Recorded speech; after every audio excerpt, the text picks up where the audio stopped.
After transcription, almost all the eukaryotic mRNA are circularized before translation.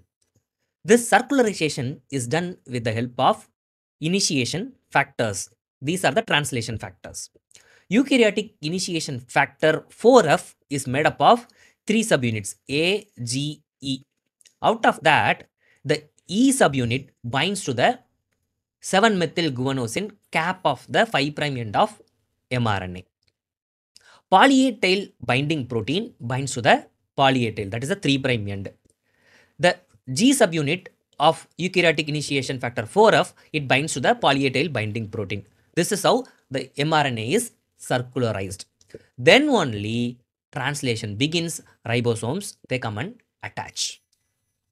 Why should we do this? What is the need of circularization? Look at this mRNA. Can you observe that this mRNA is incomplete? There is no poly A tail. This is a degraded mRNA. What if translation begins? We will produce a truncated polypeptide, right? So we will waste energy. Formation of one peptide bond, it requires 4 high energy phosphate bond. If without circularization, we will be wasting energy. So to prevent this only, our body circularizes all mRNAs before translation.